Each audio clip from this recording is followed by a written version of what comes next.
तो कौन से वाले ऑर्बिटल्स कंबाइन होंगे और कौन से नहीं होंगे। याद रखिए कि जिसकी एनर्जी नियर अबाउट क्या होती है, सेम होती है, वही वाले ऑर्बिटल्स क्या होंगे, एक दूसरे के साथ कंबाइन होंगे। जिसकी एनर्जी क्या होगी, नियर अबाउट सेम होगी, थोड़ा बहुत डिफरेंस चलेगा, लेकिन ज्यादा जो लार्जर अमाउंट ऑफ डिफरेंस होता है एनर्जी के अंदर में, तो वो वाला नहीं चलता। या तो फिर मानो कि कोई एक शेल वाला एक ऑर्बिटल है और दूसरे शेल वाला एक ऑर्बिटल, ये भी नहीं चलता। सेम शेल के एटॉमिक ऑर्बिटल्स होने चाहिए। जैसे फॉर एग्जांपल कि 2s वाला ऑर्बिटल 2p वाले ऑर्बिटल के साथ क्या हो सकता है, मिक्स हो सकता है। लेकिन ऐसे कभी नहीं होगा कि 3s वाला ऑर्बिटल 4 है ना p के साथ में कंबाइन हो जाए, ऐसे नहीं होगा। याद समझ में आ रहा है। मतलब ये वाला कहाँ पे थर्ड शेल में है और ये वाला फोर्थ शेल में जाता है, तो यहाँ पे लार्जर अमाउंट ऑफ डिफरेंस होता है। तो एनर्जी का गैप कैसे होना चाहिए, नियर अबाउट सेम होना चाहिए। तो वही वाले क्या होंगे, मिक्स होंगे, फिर रिकास्ट होंगे। और ग्राउंड स्टेट के बारे में क्या कहते हैं हम लोग, नंबर ऑफ इलेक्ट्रॉन जो बाय है ना। जैसे मानो बेरिलियम के केस में देखते हैं, तो बेरिलियम के केस में 2 इलेक्ट्रॉन इनर शेल में जाएंगे और 2 इलेक्ट्रॉन कहाँ जाएंगे, दूसरे इसमें आएंगे। तो यहाँ पे नंबर ऑफ इलेक्ट्रॉन, अगर ग्राउंड स्टेट की बात करते हैं हम लोग, तो कितने इलेक्ट्रॉन आएंगे, यहाँ पे 2 ही इलेक्ट्रॉन आएंगे। ये वाले इलेक्ट्रॉन तो अंदर ही रहेंगे, ठीक है। तो अब ये होता है ग्राउंड स्टेट। अब इसके अंदर में जो p ऑर्बिटल होता है तो वो कैसा होगा, वैकेंट रहेगा ना, क्योंकि सेकंड में हमें पता है कि फर्स्ट शेल में क्या आता है, सिर्फ s आता है, सेकंड में क्या आता है, s और p आता है। अब यहाँ पे p की अगर से बात करते हैं हम लोग, तो p कैसा होता है, सारे के सारे क्या होते हैं, वैकेंट नजर आते हैं, है ना, सारे के सारे वैकेंट आते हैं। तो अब यहाँ पे हमें क्या कर सकते हैं कि यहाँ से एक इलेक्ट्रॉन क्या हो सकता है, जंप कर सकता है ना, S से P में, तो एक एक इलेक्ट्रॉन हो जाएगा। तो ये एक्साइटेड स्टेट में क्या नजर आता है, एक इलेक्ट्रॉन यहाँ पे और एक इलेक्ट्रॉन जंप कर जाता है कहाँ पे, P में, है ना। तो ये होता है एक्साइटेड स्टेट, मतलब यहाँ से एक इलेक्ट्रॉन कहाँ चला गया, P में। तो ये वाले क्या हो सकते हैं, कंबाइन हो सकते हैं ऑर्बिटल्स। ये वाले क्या हो सकते हैं, कंबाइन हो सकते हैं, क्योंकि एक ही शेल के, है ना, 2s और 2p, मतलब सेम शेल के इलेक्ट्रॉन्स क्या कर सकते हैं, कंबाइन हो सकते हैं। लेकिन एक शेल में से दूसरे शेल में इलेक्ट्रॉन ट्रांसफर नहीं होती, क्योंकि एनर्जी का जो गैप होता है, एनर्जी डिफरेंस जो होता है वो बहुत ज्यादा होता है। बात समझ में। तो यहाँ पे हमें एटॉमिक ऑर्बिटल ऐसे मिक्स करने हैं जिसके अंदर में क्या होनी चाहिए, near about same amount of energy होनी चाहिए, तब जाके वो क्या होंगे, मिक्स होंगे, फिर जाके आगे रिकास्ट होंगे। अब रिकास्ट होना है मतलब क्या, कि यहाँ पे एक चीज समझ में आती है, ये दोनों कौन सी, कि ये दोनों क्या होते हैं, मिक्स हो जाएंगे एक दूसरे के साथ में, और ये कितने बॉन्ड बनाएंगे, 2 बॉन्ड बनाएंगे, क्योंकि ये एक सिंगल इलेक्ट्रॉन नजर आता है और दूसरे वाले का एक सिंगल, ये एक सिंगल और दूसरे वाले का एक सिंगल। तो इसीलिए हम देखते हैं बेरिलियम के केस में कि बेरिलियम क्या करता है, 2 बॉन्ड्स बनाता है। जैसे फॉर एग्जांपल ये वाला केस BeCl, है ना, मतलब एक बेरिलियम के साथ में नंबर ऑफ क्लोरीन कितने आते हैं, 2।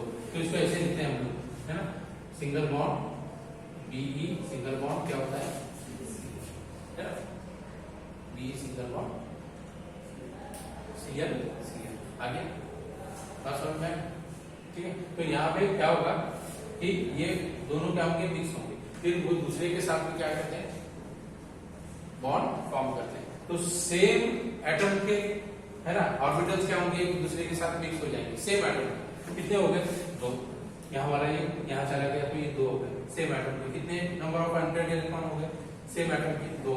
अब वो क्या करेगा, दूसरे एटम के इलेक्ट्रॉन के साथ क्या करेगा, बॉन्डिंग फॉर्म कर सकता है, क्या कर सकता है, बॉन्डिंग फॉर्म। तो ये होता है mixing and recasting of atomic orbitals. ये मिक्स होंगे, रिकास्ट होंगे, है ना, सेम एटम के एटॉमिक ऑर्बिटल्स। तो ये होता है हाइब्रिडाइजेशन के केस में। तो नंबर ऑफ अनपेयर्ड इलेक्ट्रॉन 2 नजर आते हैं, इसलिए ये बॉन्ड कितना फॉर्म करेगा, 2 फॉर्म करेगा, है ना, क्योंकि एक इलेक्ट्रॉन इसका रहेगा, एक इलेक्ट्रॉन जिसके साथ में बॉन्डिंग होगी वो वाला होगा, ऐसे तरीके से, ठीक है। आगे तो ये मिक्सिंग एंड रिकास्टिंग होती है, ठीक है।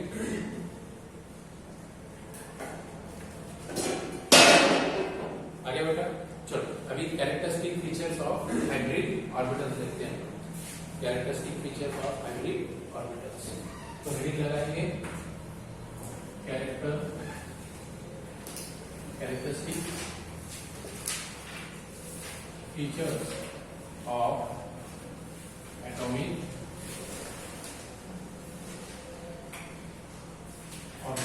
Characteristic features of atomic orbitals, या एटॉमिक बोलने को जाए ऐसे करो हाइब्रिड ऑर्बिटल्स, हाइब्रिड ऑर्बिटल्स, ठीक है, हाइब्रिड ऑर्बिटल्स।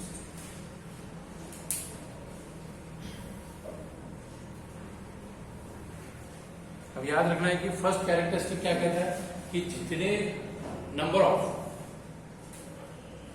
है ना, जितने एटॉमिक ऑर्बिटल कंबाइन होंगे उतने ही बॉन्ड्स क्या होंगे, फॉर्म होंगे, है ना। जितने नंबर ऑफ इलेक्ट्रॉन्स क्या होंगे, हाइब्रिड ऑर्बिटल्स कंबाइन होंगे उतने ही क्या होंगे, बॉन्ड्स फॉर्म होंगे। मतलब यहाँ पे जैसे दो ऑर्बिटल्स क्या हो रहे हैं, अनपेयर्ड इलेक्ट्रॉन कंबाइन हो रहे हैं, नीचे एक्साइटेड स्टेट में देखो कितने फॉर्म हो रहे हैं, दो है, तो दो से कितने बॉन्ड बनेंगे, दो बनेंगे, दो से कितने बॉन्ड बनेंगे, दो, है ना, बराबर, ठीक है। हाँ, क्या देख रहे हैं, नंबर ऑफ हाइब्रिड ऑर्बिटल कितने फॉर्म होंगे, नंबर ऑफ हाइब्रिड ऑर्बिटल्स कितने फॉर्म होंगे, जितने नंबर ऑफ एटॉमिक ऑर्बिटल्स क्या करेंगे, पार्टिसिपेट करेंगे। जैसे दो एटॉमिक ऑर्बिटल्स है ना फॉर्म हो रहे हैं यहाँ पे, तो उतने ही हाइब्रिड ऑर्बिटल भी क्या होंगे, फॉर्म होंगे, बराबर, बात समझ में। हाँ चलो नेक्स्ट सेकेंड वाला, दे हैव सेम एनर्जी। याद रखिए कि पहले जब हम देखते हैं जैसे S वाला एक इलेक्ट्रॉन P में ट्रांसफर हो गया, तो ये दोनों की एनर्जी क्या होती है, S वाले की डिफरेंट एनर्जी रहेगी, P वाले की एनर्जी कैसे रहेगी, डिफरेंट रहेगी, है ना, डिफरेंट रहेगी, लेकिन ज्यादा अमाउंट में नहीं होगी, थोड़ा बहुत डिफरेंस होता है दोनों में, S में और P में। लेकिन जब कंबाइन होते हैं एक दूसरे के साथ, तब उनकी एनर्जी नियर अबाउट क्या हो जाती है, इक्वल हो जाती है।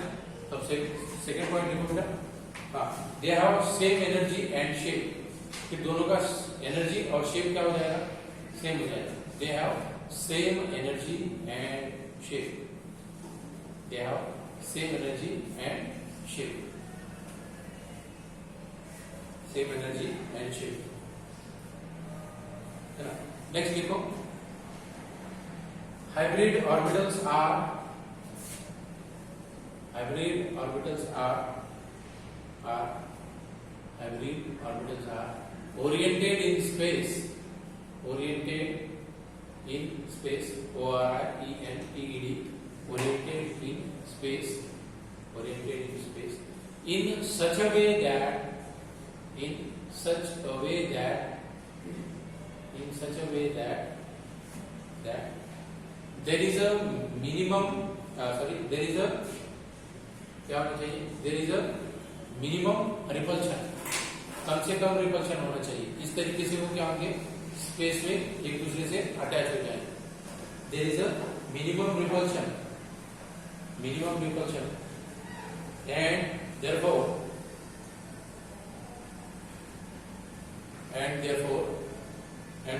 Directional in nature, and therefore directional in nature, directional in nature, directional in nature. जैसे हम लोग डायरेक्शनल मतलब कैसे, जैसे कोई एक्स एक्सिस में बनता है, कोई वाई एक्सिस में बनेगा, कोई जेड एक्सिस में बनते हैं, तो ये डायरेक्शनल होते हैं, डायरेक्शन होता है इसमें, एक्स एक्सिस वाई एक्सिस। ये एक्सिस क्या बताते हैं, डायरेक्शन बताता है ना, ठीक है। चलो नेक्स्ट लिखो, the hybrid orbitals are, the hybrid orbitals are different in shape। hybrid orbitals कैसे होते हैं बेटा, शेप में डिफरेंट होते हैं, है ना। hybrid orbitals are different in shape from the participating atomic orbitals, from the participating atomic orbitals। मतलब पार्टिसिपेट करने वाले एटॉमिक ऑर्बिटल का शेप अलग होगा, लेकिन हाइब्रिड ऑर्बिटल का शेप बाद में क्या हो जाएगा, चेंज हो जाएगा, है ना।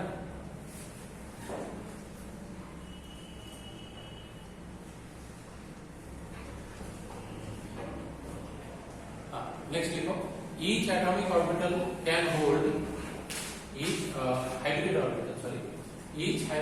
Orbital can show, each hybrid orbital each hybrid orbitals can hold maximum can hold two electrons, can hold two two electrons. कितने इलेक्ट्रॉन होल्ड करेगा? 2 इलेक्ट्रॉन. लेकिन स्पिन कैसी होनी चाहिए बेटा? अपोजिट स्पिन बताया था है ना, कैसी वाली स्पिन होनी चाहिए? With opposite spin. जैसे ये वाली कैसी स्पिन होनी चाहिए? अपोजिट स्पिन है ना. एक वाला इलेक्ट्रॉन अपर डायरेक्शन में, हाफ इलेक्ट्रॉन लोअर डायरेक्शन में आएगा, बराबर ना. जैसे हम लोग ऐसे लिखते हैं ना, जैसे -1/2 +1/2. ये दोनों क्या करेंगे? एक दूसरे को चार्जेस क्या करते हैं? नलीफाई करते हैं, कैंसिल करते हैं एक दूसरे को. तो इनके अंदर में जो रिपल्शन है ना नहीं होता, बराबर. एक दूसरे के अपोजिट डायरेक्शन में जाते हैं. ये वाला आपको अपवर्ड और ये डाउनवर्ड डायरेक्शन. ओके, ठीक है. तो इसको अपोजिट स्पिन से लिखते हैं. ठीक, जैसे यहाँ पे लिखा है. अगर से 2 है तो अपोजिट में लिखना है, अगर से सिंगल है तो आप लिख सकते हो जैसे ये हो गया. चलो next.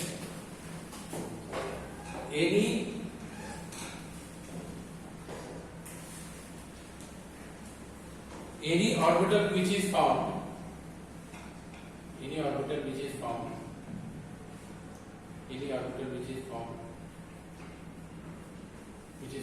has two lobes, TW2, two lobes, LOBES, lobes on the two sides of nucleus,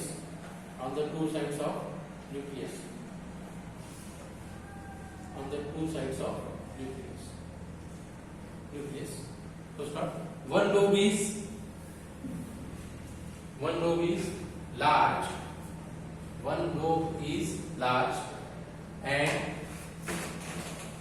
and other lobe is small, है ना. अब यहाँ पे कैसे होगा? other lobe is small. एक वाला बड़ा वाला लोब फॉर्म करता है, दूसरा स्मॉल वाला मतलब छोटा वाला करेगा. तो कैसे? मानो कि 2 pp ऑर्बिटल एक दूसरे से कंबाइन हो रहे हैं. pp ऑर्बिटल क्या हो रहा है?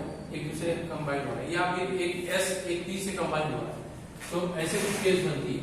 देखो ये वाला एक है ना लोब नजर आता है, ठीक है. ये वाला p वाला लोब है मानो, ठीक है. ये वाला p ये एक एटम का है, और दूसरा वाला p निकालता हूं, ये वाला एक एटम का दूसरा लोब है ना. ये 2 डिफरेंट एटम्स के लोब है. अब ये क्या होंगे? हाइब्रिड होंगे, मिक्स हो जाएंगे, हाइब्रिड ऑर्बिटल्स फॉर्म करेंगे. तो कैसे फॉर्म करेंगे? जैसे अब इनका ओरिएंटेशन इन स्पेस दोनों ही सेम होता है ना. तो उसका स्पेस भी क्या होगा? डिफरेंट हो जाएगा. स्पेस में ओरिएंटेशन क्या होगा? डिफरेंट. ओरिएंटेशन किसको कहते हैं? जहाँ पे अरेंजमेंट क्या होती है? दोनों की एक दूसरे के करीब आके बॉन्ड बनाते हैं. तो उस टाइम पे उनकी शेप ओरिएंटेशन मतलब डायरेक्शन क्या हो जाएगी? चेंज हो जाएगी. तो कैसी डायरेक्शन चेंज होगी? जहाँ पे रिपल्शन कैसा होना चाहिए? रिपल्शन मिनिमम होना चाहिए, जैसे हमने अभी देखा था. Repulsion minimum repulsion. तो अब ये जब ज्वाइंट होंगे तो एक, अब ये पहले वाले हैं जब हाइब्रिड ऑर्बिटल अभी कोई फॉर्म हुआ ही. अब जब कंबाइन होंगे तो ये वाले जो 2 लोब होते हैं ना बेटा, ये यहाँ पे इसका क्या रहेगा? ये न्यूक्लियस. तो न्यूक्लियस के अराउंड में 2 लोब होते हैं, है ना. अराउंड में क्या होते हैं? ये 2 लोब होते हैं, बराबर. तो ये जो लोब आता है तो इसके अंदर में मैक्सिमम कितने इलेक्ट्रॉन होल्ड करेंगे? ये वाला लोब 2 करेगा, ये वाला लोब कितने करेगा? 2, बराबर. जब ये दोनों कंबाइन होते हैं तो एक लोब क्या होता है? लार्जर होता है, दूसरा लोब क्या होता है? स्मॉलर होता है. तो अब वो जब ज्वाइंट होंगे तो एक लार्जर और स्मॉलर कैसे बता सकते हैं? ये ठीक. तो ये न्यूक्लियस के अराउंड में हमें लोब नजर आ रहे हैं. दोनों की साइज कैसी है? अभी फिलहाल सेम है, अभी कंबाइन नहीं हुई, सेम है. तो ये न्यूक्लियस के साइड में ये 2 नजर आ रहे हैं. अब ये जब कंबाइन होंगे तो इनके अंदर में क्या क्या चेंजेस आएंगे? देखो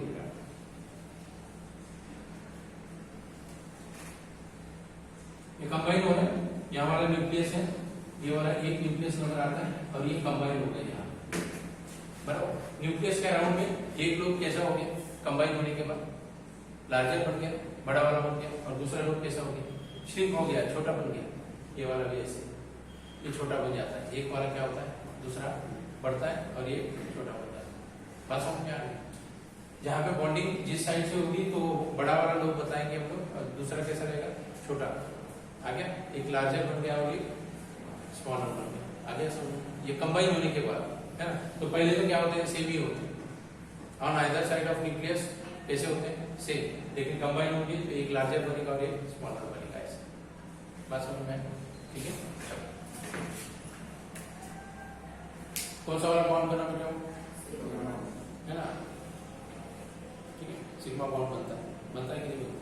जिसको हम कोवेलेंट बॉन्ड भी कहते हैं। कौन सा बॉन्ड बनता है? कोवेलेंट बॉन्ड बनता है। ठीक है, सिग्मा बॉन्ड तो होता ही है ना, वही सिग्मा बॉन्ड के ऊपर क्या होता है? कोवेलेंट बॉन्ड कहते हैं। नेक्स्ट आगे देखते हैं अभी, नेक्स्ट वाला हाँ, covalent bond formed by covalent bonds formed by hybrid orbitals are stronger. Covalent bonds formed by hybrid orbitals are stronger than those formed by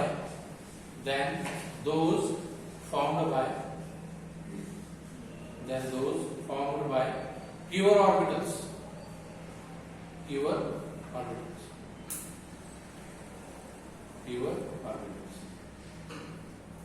Because क्यों ऐसे होता है देखेंगे हम लोग।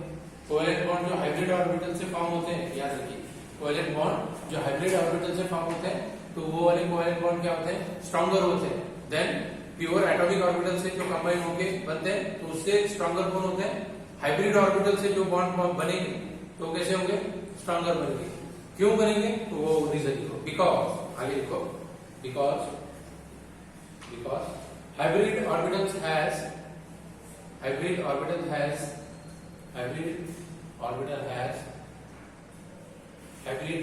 has electron density. Hybrid orbital has electron density concentrated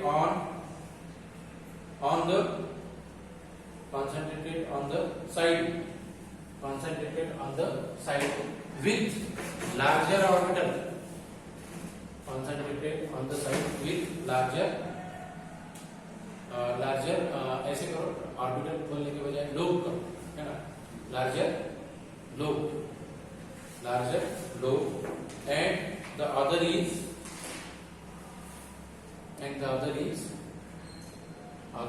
small,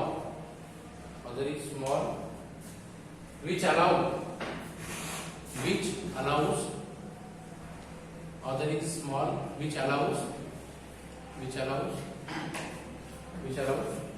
greater overlap of the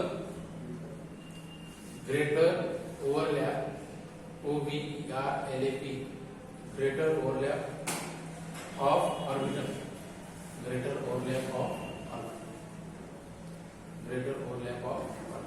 यहाँ पे देखिए ये जो कोवेलेंट बॉन्ड फॉर्म हो रहा है ना बेटा, ठीक है, तो इसके अंदर में हमें दो लोब नजर आते हैं, एक लार्जर वाला आता है, एक स्मॉलर वाला। तो यहाँ पे जब ये दो लोब क्या होते हैं? हाइब्रिड ऑर्बिटल्स क्या हो गए? कंबाइन हो गए। तो यहाँ वाला जो कोवेलेंट बॉन्ड बनेगा तो वो कैसा होगा? स्ट्रॉन्गर होगा। किससे? एटॉमिक ऑर्बिटल से। जो प्योर ऑर्बिटल से जो बॉन्ड फॉर्म होते हैं तो उससे स्ट्रॉन्गर कौन होता है? हाइब्रिड ऑर्बिटल से जो बॉन्ड बनते हैं वो स्ट्रॉन्गर रहेंगे, है ना? अब वो क्यों होता है?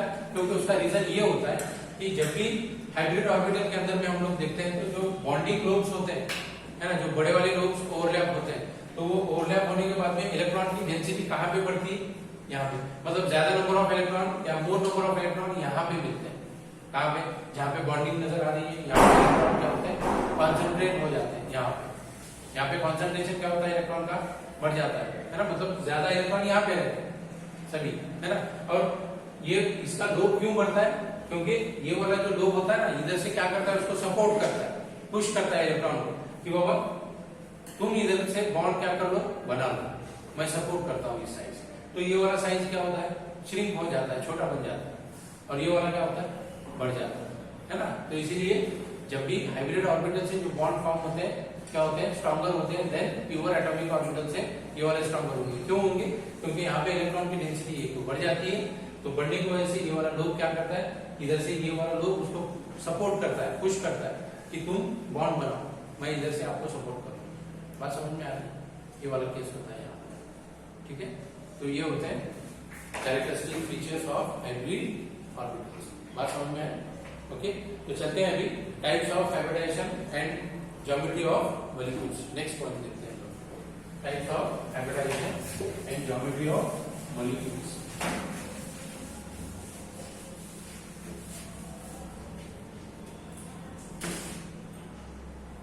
Types of hybridization and क्या देखेंगे geometry of molecules. ठीक है, टाइप्स ऑफ हाइब्रिडाइजेशन, हाइब्रिडाइजेशन के टाइप और उनसे जो हाइब्रिडाइज होने के बाद में जो मॉलिक्यूल्स बनते हैं तो उनकी ज्योमेट्री हमें क्या करनी है, सीखनी है। ठीक है, तो यहाँ पे हम लोग जनरली है ना, जनरली हमारे जो सिलेबस के अंदर में आते हैं तो 3 टाइप के हाइब्रिडाइजेशन हमें हमारे सिलेबस में दिए हुए हैं। एक है sp3, दूसरा आता है sp2 और एक आता है sp, है ना, मतलब sp, sp2 और sp3 ऐसे 3 टाइप के हम लोग क्या करते हैं हाइब्रिडाइजेशन हमें देखते हैं। ठीक, ये टाइप्स ऑफ हाइब्रिडाइजेशन वैसे तो बहुत सारे आते हैं, sp3d, sp3d2 बहुत सारे आते हैं। ठीक, वो हम लोग जैसे 12th स्टैंडर्ड में जाएंगे तो बहुत सारे और कंपाउंड में आएंगे तो उसके हिसाब से हम लोग देखते चलेंगे। ठीक है, अगर से और कुछ एग्जांपल मिलते हैं तो उसको भी सॉल्व करेंगे। तो यहाँ पे टाइप्स ऑफ हाइब्रिडाइजेशन कितने आते हैं बेटा, अब देखो जो भी एटॉमिक ऑर्बिटल्स है ना हाइब्रिडाइजेशन में क्या करेंगे, एक पार्ट करेंगे, मतलब उसके अंदर में आएंगे तो एटॉमिक ऑर्बिटल से क्या बनते हैं, हाइब्रिड ऑर्बिटल बाद में जाके कंबाइन होते हैं, है ना। एटॉमिक ऑर्बिटल कंबाइन, एक एटम का एक एटॉमिक ऑर्बिटल दूसरे एटम के दूसरे एटॉमिक ऑर्बिटल से क्या होगा, कंबाइन होगा, तब जाके क्या बनेगा, हाइब्रिड ऑर्बिटल बनता है। ठीक है, चलेगा। चलो हम तो देखते हैं टाइप्स ऑफ हाइब्रिडाइजेशन। तो टाइप्स ऑफ हाइब्रिडाइजेशन में बेटा हम 3 टाइप के हाइब्रिडाइजेशन देखते हैं। एक होता है sp, सेकंड होता है sp2 और तीसरा वाला होता है sp3। ठीक, तीसरा वाला क्या होता है sp। अब याद रखिए कि टाइप ऑफ हाइब्रिडाइजेशन sp देख रहे हैं, मतलब यहाँ पे एक एटॉमिक ऑर्बिटल कहां से होगा, s से होगा, दूसरा एटॉमिक ऑर्बिटल कहां से होगा, p से होगा। याद रखिए, मतलब s वाला एक और p वाला एक। यहाँ पे s वाला एक, p वाले कितने रहेंगे, 2। यहाँ पे s वाला एक, p वाले कितने रहेंगे, मतलब s वाला एक इलेक्ट्रॉन, p वाला एक इलेक्ट्रॉन, है ना। s वाला एक इलेक्ट्रॉन, p वाले 2 इलेक्ट्रॉन, s वाला एक इलेक्ट्रॉन, p वाले 3 इलेक्ट्रॉन आएंगे, मतलब p ऑर्बिटल से 3, s ऑर्बिटल से 1। ठीक, तो ये कंबाइन होके जब मॉलिक्यूल बनाते हैं तो वो जो बनता है तो उसकी ज्योमेट्री भी हमें क्या करनी है, देखनी, मतलब कैसी ज्योमेट्री और उनका ओरिएंटेशन स्पेस, मतलब कैसे वो स्पेस के अंदर में अरेंज होता है, तो उनकी ज्योमेट्री, उनका शेप, उनका बॉन्ड एंगल, ये सारी चीजें क्या होंगी यहाँ पे क्लियर होती जाएंगी। क्योंकि जो हमने इससे पहले जो थ्योरी देखी है कौन सी, valence shell electron pair repulsion theory, that is VSEPR theory, जो उसके अंदर में क्या थे, कुछ ड्रॉबैक्स थे, इसलिए उसके अगले वाली थ्योरी कौन सी आई, हाइब्रिडाइजेशन थ्योरी आती है।